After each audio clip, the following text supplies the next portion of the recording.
আসসালামু আলাইকুম প্রিয় জব ক্যান্ডিডেটস। আজকে আমরা বঙ্কিমচন্দ্র চট্টোপাধ্যায় নিয়ে আলোচনা করব। ফুলের বিবাহ উনি লিখেছেন। নবম দশম শ্রেণীর বাংলা সাহিত্য রিলেটেড যে বই, সেখান থেকে আমরা এটা আলোচনা করছি। আপনারা জানেন যে নবম দশম শ্রেণীর বই থেকে পিএসসি প্রেফারেন্স দিয়ে থাকে।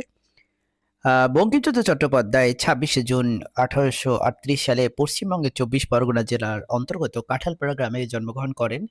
তিনি ১৮৫৮ সালে কলকাতা বিশ্ববিদ্যালয় থেকে বিএ পরীক্ষায় উত্তীর্ণ হন এবং সে বছরই ডেপুটি ম্যাজিস্ট্রেট ও ডেপুটি কালেক্টর পদে নিযুক্ত হন। তার অসামান্য কৃতিত্ব প্রকাশ পেয়েছে পাশ্চাত্য ভাবাদর্শে বাংলা উপন্যাস রচনার পথিকৃৎ হিসেবে। এটা আমরা মনে রাখবো, তাকে বলা হয় বাংলা উপন্যাস রচনার পথিকৃৎ বা জনক। ১৮৬৫ সালে প্রকাশিত তার প্রথম বাংলা উপন্যাস দুর্গেশ নন্দিনী বাংলা কথা সাহিত্যে এক নবদিগন্ত উন্মোচন করে। তার মানে তার প্রথম উপন্যাস হচ্ছে দুর্গেশ নন্দিনী, এটা তো আমরা জানি সবাই।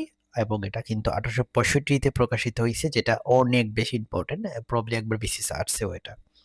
তার অন্যান্য উপন্যাস হলো কপালকুণ্ডলা, মৃণালিনী, বিষবৃক্ষ, ইন্দিরা, যুগলাঙ্গরীয়, রাধারানী, চন্দ্রশেখর, রজনী, কৃষ্ণকান্তের উইল, রাজসিংহ, আনন্দমঠ, দেবী চৌধুরানী ও সীতারাম।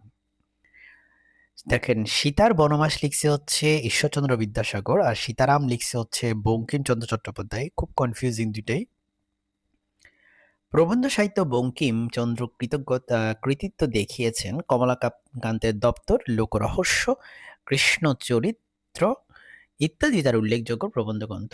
বঙ্কিমচন্দ্র চট্টোপাধ্যায় ১৮৯৪ সালের ৮ই এপ্রিল মৃত্যুবরণ করেন।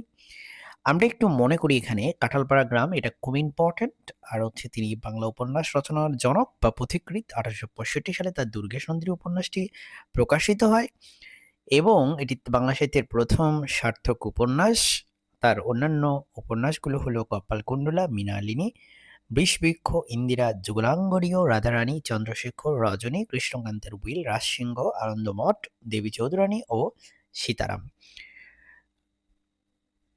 আমার চ্যানেলটি সাবস্ক্রাইব করে রাখবেন। আমার ভুল ত্রুটিগুলো ক্ষমা সুন্দর দৃষ্টিতে দেখবেন। আসসালামু আলাইকুম।